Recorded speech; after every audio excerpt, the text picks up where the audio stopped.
Hello everyone, आज मैं आपको एपी पढ़ाऊंगा। ठीक है। उससे पहले आप लोग प्रीवियस लेक्चर्स देख चुके होंगे और उसके बाद काफी आपको गैप मिला होगा कि अब लेक्चर्स अपलोड नहीं हो रहे हैं, सर कहाँ गए। लेक्चर्स अपलोड हो जाते बट कुछ टेक्निकल इशू के कारण मैं लेक्चर नहीं अपलोड कर पा रहा था। रिकॉर्डेड लेक्चर्स तो थे मेरे पास, मैंने रिकॉर्ड कर लिया था, बट अपलोड करने में कुछ प्रॉब्लम आ रही थी, जिसकी वजह से मैं कुछ दिनों के लिए शॉर्ट्स अपलोड कर रहा था। ठीक है। तो आज मैं चैप्टर 5 पढ़ाने वाला हूं जिसका नाम है एपी। ठीक है। एपी मतलब शॉर्टकट में एपी बोलते हैं, इसका नाम है अरिथमेटिक प्रोग्रेशन। और इसमें हमें पढ़ना होता है बेसिकली नंबर्स के बारे में। जो नंबर्स क्या होते हैं, अरेंज होते हैं एक सीरीज के रूप में, और वो नंबर्स आते हैं एक कोई पर्टिकुलर नंबर को जोड़ कर आते जाते हैं। ठीक है। और उन नंबर्स के पोजीशंस के बारे में पढ़ना होता है। ठीक है। यानी कोई सीरीज दी हुई है, उसका अगर मैं 10वां वाला नंबर पूछूं तो कौन सा होगा, उसका मैं दूसरा वाला नंबर पूछूं तो कौन सा होगा, ये हमें पढ़ना है। ठीक है।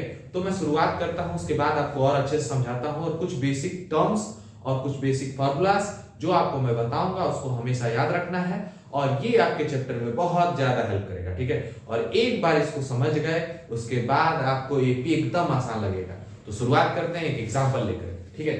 जैसे देखिए, जैसे मैंने कोई सीरीज लिखी 4, फिर लिख लिया 6, फिर लिख लिया 8, फिर लिख लिया 10, फिर लिख लिया 12, ऐसे करते करते मैंने यहां पर लिख दिया लगभग फुट। ठीक है। ये मैंने लिख दिया। तो यहां पर ये जो पहला टर्म है, ठीक है, इसको हम A1 बोलते हैं, जो दूसरा है उसको हम A2 बोलते हैं, और जो तीसरा है उसको हम A3 बोलते हैं, इसको हम A4 बोलते हैं, इसको हम A5 बोलते हैं। ठीक है। और ये जो लास्ट वाला टर्म होता है इसका पोजीशन मुझे नहीं पता, तो हम इसको बोलते हैं AN। क्या बोलते हैं? AN। ठीक है। तो ये कैसे सीरीज है, या फिर ये कैसी सीरीज है, एपी है या नहीं है, ये देखना है। तो इसको देखने के लिए हमें क्या निकालना पड़ता है? डी निकालना पड़ता है। डी का मतलब होता है कॉमन डिफरेंस। डी का मतलब होता है कॉमन डिफरेंस। कॉमन डिफरेंस कैसे आता है? हम बेसिकली क्या करते हैं, an माइनस 1 करते हैं। यानी कि कोई भी अगला वाला टर्म और उसके जस्ट पीछे वाला टर्म में से अगर मैं माइनस करूं, an माइनस 1 का मतलब क्या होता है? जैसे मैंने यहाँ पे a5 लिया तो यहाँ a5 लिख दिया, तो 5 माइनस 1 कितना होता है? 4 होता है। यानी कि ये वाला माइनस ये वाला अगर मैं करके देखूं तो जो डिफरेंस आएगा वो कुछ नंबर आएगा, फिर ये वाला और ये वाले के बीच का डिफरेंस निकालूंगा, वो भी कोई नंबर आएगा जो कि कांस्टेंट होगा। अगर वो नंबर्स दोनों में सेम आते हैं तो इस केस में ये भी कहलाएगा, नहीं तो नहीं कहलाएगा। तो मैं यहां निकाल के दिखाता हूं। जैसे यहां पर निकालूं तो क्या आ रहा है? अगर मैं 12 माइनस 10 करता हूं तो 2 आ रहा है। ठीक है। दूसरे वाले में देखूं, दूसरे वाले में, ठीक, ये मैंने क्या किया है? A5 माइनस का A4 किया है। ठीक। अगर मैं यहीं पे क्या करूं, A4 माइनस A3 करूं, यानी कि क्या कर रहा हूं मैं? 10 में से 8 माइनस कर रहा हूं, तो वो क्या आ रहा है? 2 आ रहा है। ठीक। तो यहां पर देख सकते हैं कि जो d की वैल्यू है वो सेम है। d की वैल्यू क्या है? सेम है। यानी जो मैंने ऊपर लिखा है वो एक एपी है। तो इस चैप्टर में बहुत जगह आपसे ये पूछा जाएगा कि ये एपी है या नहीं है, तो इसको चेक करने का तरीका यही है कि इनके बीच का कॉमन डिफरेंस निकाल के देखिए। अगर कॉमन डिफरेंस सेम आता है तो एपी होगा, नहीं तो नहीं होगा। एक बार नहीं निकालना होता है, कम से कम 2 बार निकालने होते हैं अलग अलग पोजीशंस के। अगर वो डी की वैल्यू सेम आ रही है तो इसका मतलब वो एपी है, अगर सेम नहीं आएगी तो वो एपी नहीं है। और एपी होगा तभी आपसे सवाल किए जाएंगे, तभी आपको सॉल्व करने होंगे। एपी नहीं होगा तो आपसे कोई सवाल नहीं किया जाएगा, आपसे यही पूछा जाएगा कि एपी है या नहीं है। अब आगे कुछ टर्म्स बताते हैं। तो जैसा कि मैंने क्या बोला, ये जो ए है, इस ये जो A1 है, A1 से A2 कैसे आया? कुछ चीज जोड़ी गई है जो कि 2 जोड़ी गई है। इसमें भी क्या जोड़ा गया है? 2 जोड़ा गया है। सब में भी क्या जोड़ा गया है? 2 जोड़ा गया है। यानी एपी में यही होता है कि एक कॉमन डिफरेंस जुड़ता जाता है और हमारी सीरीज तैयार होती जाती है। तो यहां पर मैंने और भी कुछ चीजें आपको बतानी है। जैसे A1 को हम A भी लिखते हैं, A का मतलब होता है फर्स्ट टर्म। ठीक है। क्या बोलते हैं? First term. और A2 को क्या बोलते हैं? Second term. A2 जब लिखेंगे तो हम क्या लिखते हैं? A प्लस D लिखते हैं, A कम D लिखते हैं। ठीक है। और जब हम A3 लिखते हैं तो लिखते हैं A प्लस 2D लिखते हैं, A प्लस 2D। ठीक। ऐसे ही अगर मैं A4 लिखूंगा तो क्या लिखूंगा? A प्लस 3D लिखूंगा। और ऐसे करते करते जब मैं लास्ट टर्म को लिखूंगा तो क्या लिखूंगा, a plus n minus 1d। क्यों? क्योंकि देखिए यहाँ पे a4 था तो एक कम डी आ रहा था, ठीक है, a2 था तो एक कम डी आ रहा था। ये तरीका होता है लिखने का किसी भी जनरल टर्म को, यानी ये किसी भी पोजीशन ऑफ द टर्म को लिखने का एक जनरल फॉर्मूला आता है जिसको हम बोलते हैं a plus n minus 1d, ठीक है। अब इसी में एक चीज और बताऊं, कहीं कहीं हम चाहें तो इसके जगह पे ये भी लिख सकते हैं, और ठीक है, ये वाला तो सही है। अगले वाले में देखें तो यहाँ पर ये देख रहे हैं कि a3 कब आ रहा है, a3 कब आ रहा है, जब a2 में हम d जोड़ रहे हैं। तो हम यहाँ a3 को ये भी लिख सकते हैं, a2 प्लस d भी लिख सकते हैं। यहाँ पर देख सकते हैं, यहाँ पर क्या लिख सकते हैं, इसी चीज को a1 प्लस d लिख सकते हैं, ठीक है। इसी तरह सेम मैनर में जब मेरे को a4 चाहिए तो मैं a3 में क्या कर सकता हूँ, d जोड़ दूंगा तो आ जाएगा। यानी हम चाहे ये यूज करें चाहे ये यूज करें, दोनों एक जैसी जरूरत होगी वैसा इस्तेमाल करेंगे, ठीक। अब ये जो चीजें मैंने बताई ये आपको पता होना चाहिए। इसके बाद आप एनसीईआरटी एक एक सवाल, कोई भी सवाल करेंगे आप आराम से बता सकते हैं। अब जैसे मैं यही कहूं कि ये मेरे को पता करना है ये कौन सा पोजीशन है, ठीक है, यानी ये कौन सा वाला टर्म है, तो ये पता करना हमारे लिए बहुत आसान है। ये फॉर्मूला है मेरे पास an is equal to a plus n minus 1d। तो मैं इस चीज को यहाँ लिखता हूँ, ठीक है। मैं जानता हूं कि an is equal to a plus n minus 1d होता है, ठीक है। मेरे को चाहिए कि n की वैल्यू क्या है, 40 किस पोजीशन पे है, तो मेरे पास किसकी वैल्यू है, an की वैल्यू है, ठीक है। मेरे पास क्या है इस AP का, a है जो कि 4 है। मेरे पास क्या है इस AP का जो कि d है 2, ठीक। और मेरे से पूछा क्या जा रहा है, n की वैल्यू, मतलब ये पोजीशन कौन सा होगा जहां पर ये 40 आया है। तो इस फॉर्मूले पुट करते हैं, an की जगह पे रखेंगे 40, a की जगह पे रखेंगे 4, n माइनस 1 और d की जगह पे क्या रखेंगे 2, ठीक। इसको उधर ले जाएंगे तो कितना हो जाएगा 36 n माइनस 1d, ठीक है। इसको उधर ले जाएंगे तो कितना हो जाएगा 36 डिवाइडेड बाय 2 और n माइनस 1, ठीक है। इसको उधर ले जाएंगे तो कितना हो जाएगा 18, ठीक। यानी कि 18 is equal to n minus 1, यानी n is equal to 18 plus 1, यानी कि n इज इक्वल टू 19, यानी 19वें पोजीशन पे क्या आएगा 40 आएगा। 19वें पोजीशन पे क्या आएगा 40। क्लियर, समझ में आ गया होगा, ठीक। तो यहां तक आपको एकदम बेसिकली अच्छे से समझ में आ गया होगा कि एपी होता क्या है। ये नीचे दिख रहा है कि नहीं ये देख लेता हूं मैं, एक मिनट।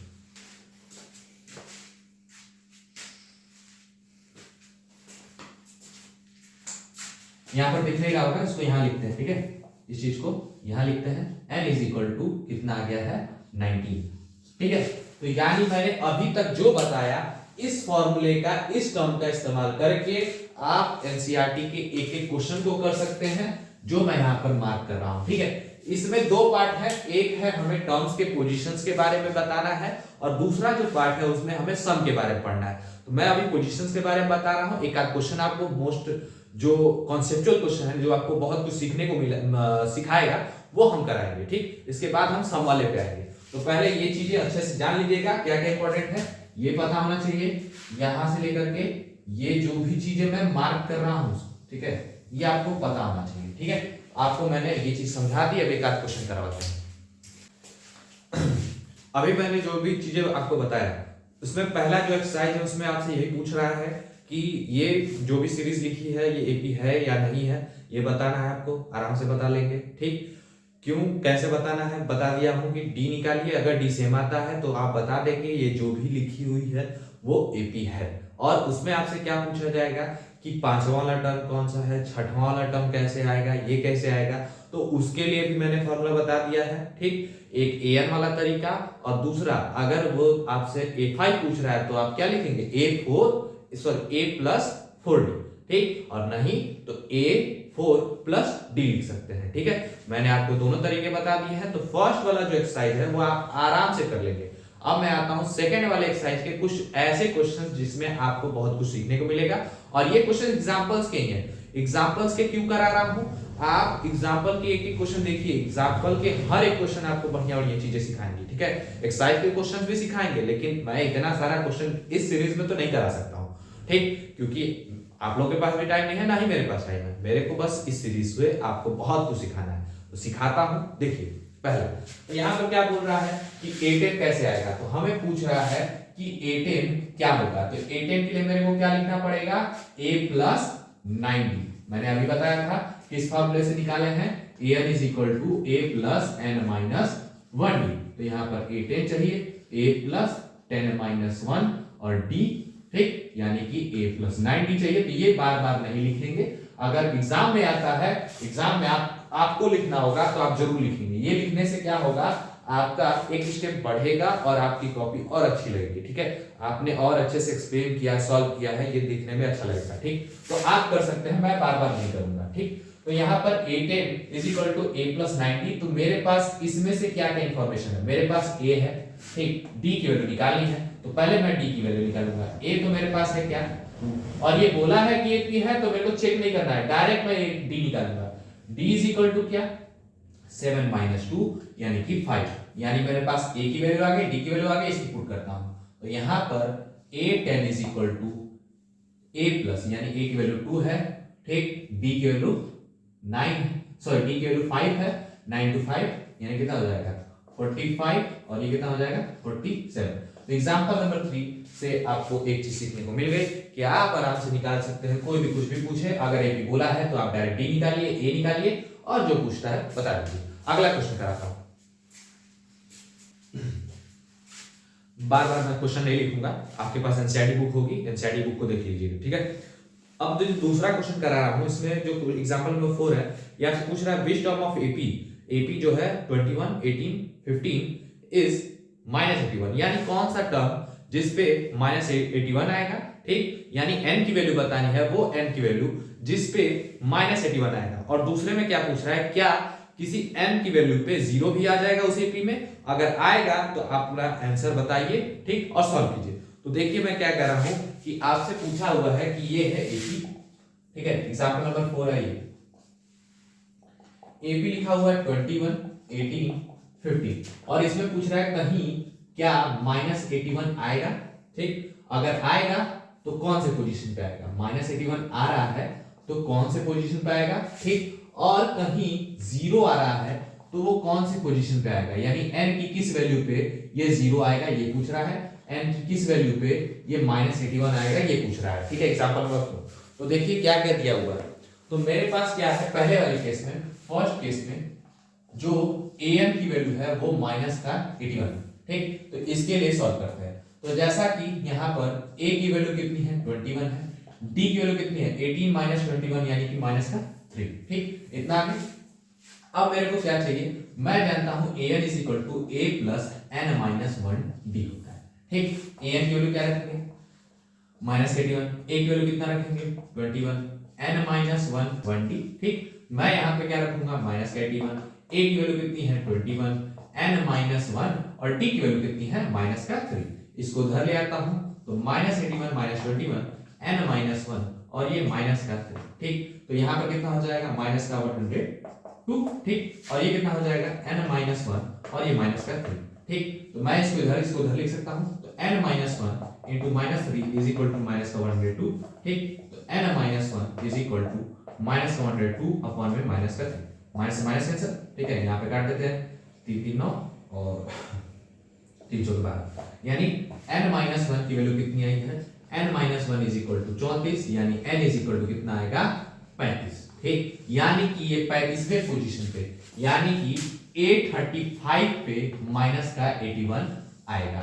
ऐसे ही सेम मैनर में मैं 0 का भी चेक करूंगा, यानी अगले केस में, सेकेंड केस में क्या दिया हुआ है कि an इज इक्वल टू 0 दिया हुआ है, हमसे पूछ रहा है n की वैल्यू, तो वही same formula an is equal to a plus n minus 1d, an की वैल्यू 0 है, ठीक, a की वैल्यू कितनी है 21, ठीक, प्लस n माइनस 1d, इसको उधर ले आते हैं, माइनस का 21 हो जाएगा, ठीक, और d की वैल्यू कितनी है -3, तो यहाँ पे कितना हो जाएगा माइनस ये 3 -3 इधर भेज देंगे, माइनस का 21 और ये n माइनस 1 यहाँ से कट जाएगा तो 7 आ जाएगा, यानी n minus 1 is equal to 7, तो n इज इक्वल टू 8, यानी कि a 8 पे क्या आएगा आपका 0 आएगा। तो ये मैंने आपको सिखा दिया, इस चीज से आप और भी क्वेश्चंस आसानी से कर लेंगे, ठीक है। देखते हैं अगला वाला। इसके बाद जो एग्जांपल नंबर 6 है उसमें पूछा हुआ है check whether 301 is the term of the list of the AP 5, 11, 17, 21। तो यहाँ पर सेम तरीका लगाएंगे जो इस वाले क्वेश्चन में लगाए थे पिछले वाले में, लेकिन यहाँ पर जो n की वैल्यू आ रही है वो एक फ्रैक्शनल वैल्यू आ रही है। लेकिन जब भी n की वैल्यू ठीक फ्रैक्शनल आए चाहे नेगेटिव आए, आप समझ लीजिए कि वो उस एपी में नहीं आने वाला है। जब भी n की वैल्यू आएगी तो एक पॉजिटिव इंटीजर आएगा, यानी पॉजिटिव वैल्यू आएगी, 1 2 3 ऐसे करके आएगी। ठीक है, तो ध्यान रखिएगा, अगर कभी भी n की वैल्यू फ्रैक्शनल आए चाहे डेसिमल में आए तो आप समझ लीजिएगा जो भी वो पूछ रहा है कि ये इस एपी का पार्ट है, तो आप कहेंगे नहीं है। ठीक है, अगले वाले में पूछा हुआ है, चेक करना है कि ये एक सीरीज है, मान लीजिए 2 डिजिट नंबर जो कि 3 से डिविजिबल हो। तो 2 डिजिट नंबर स्टार्टिंग में देख लीजिए कौन सा है। ठीक, 2 डिजिट नंबर वो भी 3 से डिविजिबल 12 है और लास्ट में 99 है, यानी आपके पास a आ गया, a2 आ गया और an क्या है 99 है। और आप आराम से निकाल लेंगे n की वैल्यू, यानी यहाँ पर टोटल नंबर्स बता देंगे कितने हैं जो कि 3 से डिवाइड हो जाएंगे। एक जो क्वेश्चन है जो कि बहुत ही अलग तरीके का है वो मैं आपको बता रहा हूं। जैसे कि एग्जांपल नंबर 1 ये पूछ रहा है कि 11th term from the last, ठीक है, ऑफ द एपी। जैसे कि यहां पर एक एपी लिख रहा हूं मैं, ये एग्जांपल नंबर 8 है, एग्जांपल नंबर 8 है। आपसे पूछ रहा है कि लास्ट से 11th term from the last of AP, जो कि एपी कैसे डिफाइंड है, 10 है, 7 है, 4 है, डॉट डॉट डॉट माइनस का 62 है। यानी कि पीछे से 11वां वाला टर्म कौन सा होगा। ठीक, पीछे से 11वां वाला टर्म कौन सा होगा ये आपसे पूछा रहा है। ठीक है, तो ये बताने के लिए आपको क्या करना पड़ेगा, एक आसान तरीका मैं बताता हूं।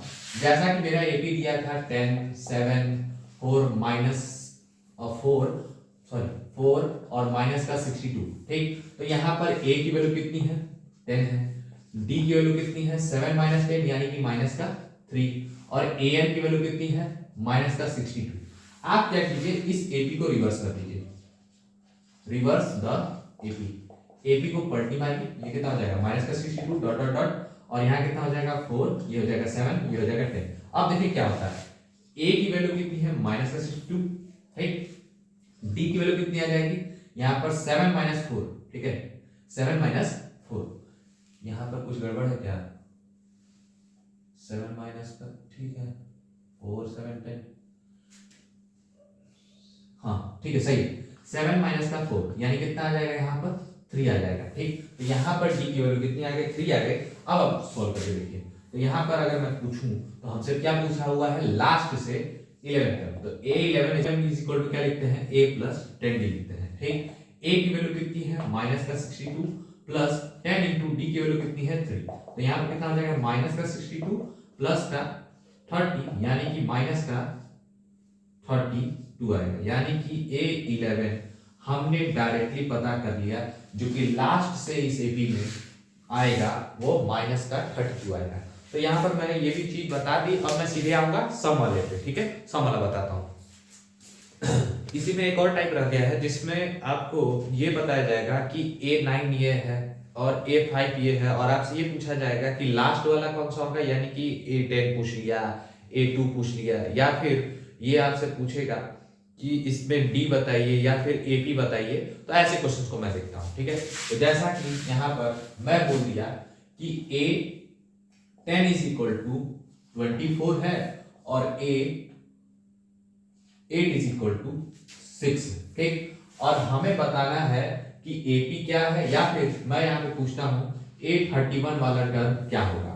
तो मैं इस चीज को क्या लिख सकता हूँ, A10 को A plus 90 is equal to 24, और इस चीज को मैं क्या लिख सकता हूँ A प्लस यहाँ पर 70 इज इक्वल टू 6।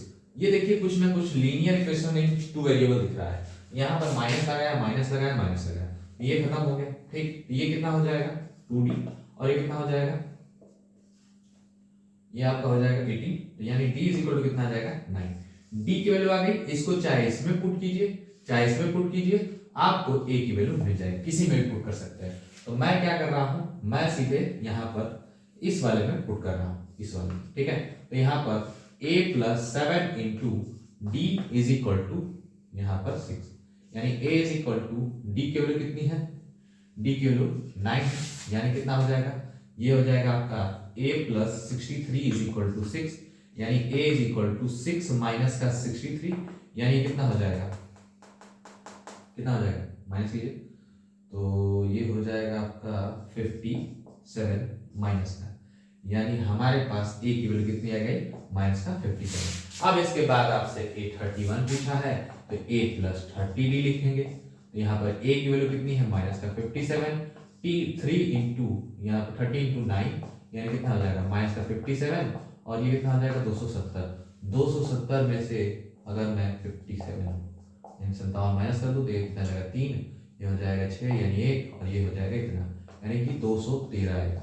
ठीक, तो समझ में आ गया होगा आपको कि अगर ऐसा भी क्वेश्चन रहेगा तो आप आराम से कर लेंगे। ठीक, अब आते हैं सीधे सम पे। अब हम पढ़ने जा रहे हैं एसएन के बारे में, यानी कि सम ऑफ एन टर्म्स के बारे में। ठीक है, वो दिखाते हैं।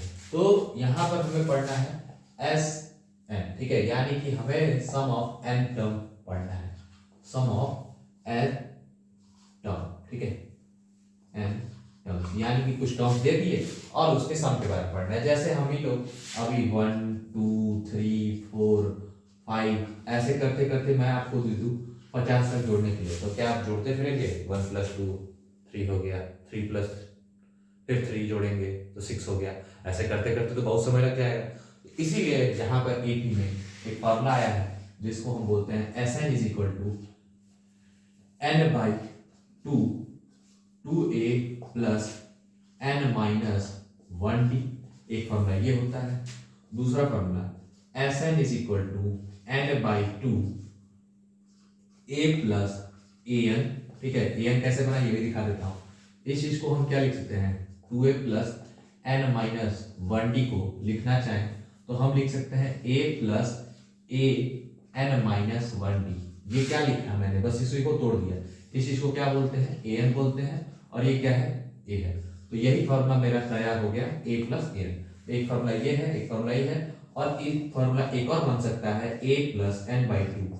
a प्लस क्या हो जाएगा लास्ट, an को लास्ट टर्म भी बोलते हैं ना। ठीक, क्योंकि लास्ट टर्म an बोल दिया तो इसके आगे कोई नहीं बोलेगा, तो यहाँ पर ये क्या है लास्ट टर्म भी बोल सकते हैं इस चीज को। और एक और फॉर्मूला आता है जिसको हम क्या बोलते हैं? an निकालने का फॉर्मूला, जिसमें हम Sn - 1 करते हैं। इसके बारे में भी मैं आपको आगे बताऊंगा एक एग्जांपल लेकर के। फिलहाल आपको ये 3-4 फॉर्मूले आपको एकदम पता होना चाहिए। अब आते हैं इस क्वेश्चन पे, इस पे सम निकालते हैं डायरेक्ट। तो सम निकालने के लिए हम कौन सा फॉर्मूला यूज कर सकते हैं? ये वाला कर सकते हैं, ये वाला कर सकते हैं, लेकिन यहाँ पर हमें एक चीज तो पता ही नहीं है, क्या? n की वैल्यू नहीं पता, तो n की वैल्यू निकालते हैं। तो यहाँ पर डायरेक्टली हम जानते हैं कि ये 50 टर्म, हमें तो पता है कि 50 टर्म है, लेकिन मैं फॉर्मूला दिखा के दिखाता हूँ। जैसे हम जानते हैं क्या, an = a + n - 1। an कितना है? 50 है, a की वैल्यू 1 है, n - 1 और d की वैल्यू 1 है। ठीक, यहाँ से कितना आ जाएगा? यहाँ से आ जाएगा 50 = 1 + n - 1। 1 से 1 कैंसिल, यानी n की वैल्यू 50, यानी n की वैल्यू आ चुकी है। अब हम किसी भी फॉर्मूले का इस्तेमाल करते हैं, जैसे हम यहाँ पर इसी फॉर्मूले का इस्तेमाल कर देते हैं। तो यहाँ पर Sn क्या होता है? n/2 a + an। तो यहाँ पर क्या लिख दिए? 50/2। ठीक, और यहाँ a की वैल्यू 1 और an की वैल्यू 50। ठीक, कितना हो जाएगा? 50, और ये हो जाएगा 51, और ये हो जाएगा 2। यहाँ से कट जाएगा 25, 25 का 51 मल्टीप्लाई कर दीजिए 5, और ये कितना आ जाएगा? 25, 2 और 2 5 10। कितना आ गया? ये 5 और ये 5 2 7 और ये 2 1275 आएगा, 1275। ठीक, तो इस फॉर्मूले का इस्तेमाल करके ठीक आपको सेम जैसे पिछले वाले तरीके में था वैसे इस वाले तरीके में भी क्या होगा, आपको इस फॉर्मूले में जो जो टर्म्स दिए हैं ठीक उसमें से केवल एक ही टर्म गायब करेगा और आपसे पूछेगा। ठीक, इसमें आपका इस वाले फॉर्मूले का भी इस्तेमाल हो सकता है या फिर डायरेक्ट इस वाले फॉर्मूले का भी हो सकता है। आपको बस याद रखना है जो जो दिया है उसको लिखिए, जो पूछ रहा है उसको लिखिए और फॉर्मूला अप्लाई कीजिए, आपका काम आसान हो जाएगा। तो इस वाले के क्वेश्चंस मैं नहीं कराने वाला हूं, आपको एनसीईआरटी से करने हैं, एग्जांपल्स करने हैं और एक्सरसाइज करने हैं, और वो करने के बाद आप सीख जाएंगे और उसके बाद फिर सैंपल पेपर है और क्या यहाँ पर आपको पीवाईक्यूज वगैरह करना है। ठीक, अब देखते हैं कि इस वाले फॉर्मूले का क्या रोल है, ये हम सिखाते हैं। ठीक, इसको हटाते हैं। आपके एनसीईआरटी में एक क्वेश्चन है, how many terms of AP 24, 21, 18 must be taken so that the sum is 78। यानी यहाँ पर एक एग्जांपल नंबर 13 है, ठीक है, इसको समझ लेते हैं, उसके बाद ऐसे को खत्म करते हैं और एक फॉर्मूला बचा हुआ है उसको खत्म करते हैं। तो यहाँ पर पूछा हुआ है कि कितने terms, how many terms of AP 24, 21 and 18 must be taken, ताकि जो हमारा एसएन आए वो कितना आ जाए, 78 आ जाए। तो वही सेम तरीका अपनाते हैं। तो यहाँ पर क्या किया हुआ है, हमें इस एपी से क्या क्या मिल रहा है, ए की वैल्यू कितनी है 24, डी की वैल्यू कितनी है 21 माइनस 24 यानी माइनस का 3, और हमें क्या दिया हुआ है, एसएन दिया हुआ है, एसएन कितना है 78, और हमसे पूछ क्या रहा है एन की वैल्यू। तो हम फॉर्मूला इस्तेमाल करते हैं बेसिक वाला, क्योंकि ना हमें एन दिया है ना ही हमें एल दिया है, तो वही बेसिक वाला फॉर्मूला इस्तेमाल करते हैं, n/2 2a plus n minus 1। तो यहाँ पर एसएन की वैल्यू कितनी है 78, n की वैल्यू नहीं पता, ऐसे रहने दीजिए, 2 इंटू a की वैल्यू कितनी है 24, n माइनस 1, और d की वैल्यू कितनी है माइनस का 3। ठीक, अब इसको सॉल्व करते हैं, इसको उधर भेजते हैं तो कितना हो जाएगा 78 इंटू 2, यहाँ पे हो जाएगा n, ये कितना हो जाएगा 48। ठीक, ये कितना हो जाएगा, ये हो जाएगा n माइनस 1 और ये माइनस का 3। ठीक, अब यहाँ पे क्या हो जाएगा, इस चीज को यही रखते हैं, तो ये कितना हो जाएगा 2 8 16 और 2 7 14 और 1 5 15, और ये n, तो यहाँ पर क्या कर सकते हैं, मल्टीप्लाई कर सकते हैं डायरेक्ट, तो यहाँ पे n ही रहने दीजिए, ये हो जाएगा 48, ये हो जाएगा आपका माइनस का 3n और माइनस का 3। ठीक, इसको मल्टीप्लाई करते हैं, पहले ऐसे रह दीजिए 48n माइनस का 3n स्क्वायर और ये माइनस का 3n।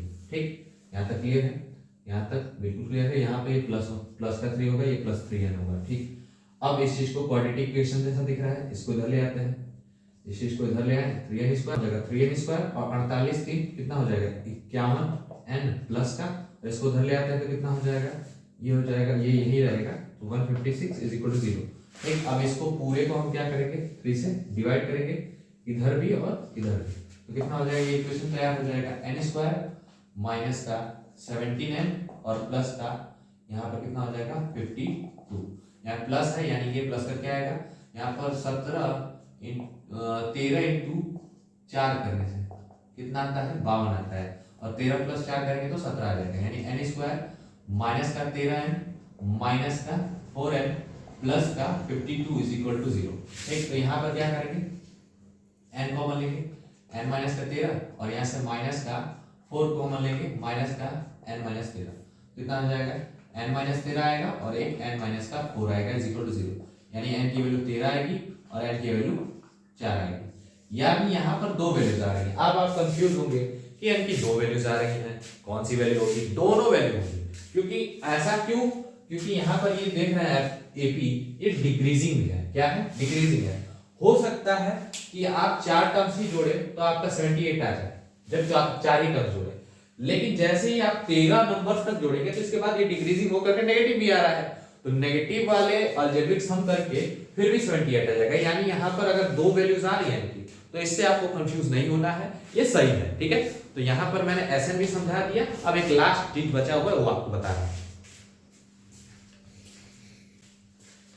अब यहाँ पर एक आपको फॉर्मूला किया हुआ है an is equal to s n minus 1, यानी इससे क्या पता चलेगा, इससे आपको अगर कोई सम दिया है और उससे कम मतलब उससे एक पहले नंबर एक नंबर को छोड़ करके अगर हम सम करें nth नंबर को छोड़ करके तो एसएन माइनस 1 आएगा। अगर उन दोनों के बीच का डिफरेंस निकालते हैं तो हमें n की वैल्यू यानी उस an की वैल्यू आ जाएगी। ठीक है, यानी वहां पे डिफरेंस का पता चल जाएगा। तो यहाँ पर देख सकते हैं कि ये है an, तो Sn क्या है यहाँ पर S4, यानी ये n की वैल्यू कितनी है 4, तो यानी कि उससे जस्ट पहले वाले तक का सम अगर हम दोनों के बीच का डिफरेंस निकालेंगे तो हमें a4 की वैल्यू मिल जाएगी, यानी a4 निकालना होगा तो हम क्या करेंगे S4 माइनस S3 करेंगे, यानी कि sum of 4 terms minus sum of 3 terms, यानी कितना हो जाएगा सम ऑफ 4 टर्म्स, ये कोई क्वेश्चन मैंने लिया है उससे, तो सम ऑफ 4 टर्म्स कितना है 10 है, सम ऑफ 3 टर्म्स कितना है 6 है, यानी कितना आ रहा है 4 आ रहा है, यानी यहाँ पर देख सकते हैं a4 क्या है 4 है। तो इस वाले फॉर्मूले का इस्तेमाल है, कुछ क्वेश्चंस हैं ऐसे जहां पर इस्तेमाल है। अब ये एपी मैंने इतना कम समय में समझा तो दिया, आपने समझ भी लिया, लेकिन इसमें बहुत सारी चीजें हैं जो कि आपको करने हैं, जो कि एनसीईआरटी के एग्जांपल्स, एक एक क्वेश्चंस एनसीईआरटी के, वो भी लेटेस्ट सिलेबस के अकॉर्डिंग, सैंपल पेपर और पीवाईक्यू, ये करना ही करना है, तभी आपको इस चैप्टर में अच्छे से अच्छे क्या होंगे, मार्क्स आएंगे, आपको सीखने को मिलेगा, तभी आप कुछ कर पाएंगे। ठीक, जितना ज्यादा मैथ सीखेंगे उतना ही आसान लगेगा। अगर आप सोचेंगे कि सिर्फ सवाल लगा लिए फिर उसके बाद हम तो भले भले हो गए, तो नहीं हो पाएगा। मैथ है, मैथ को समझना पड़ता है, लगाना पड़ता है, बार बार लगाने से क्या होगा, आपका माइंड और अच्छा होता जाएगा, आप और अप्रोच करना सीखेंगे। Thank you.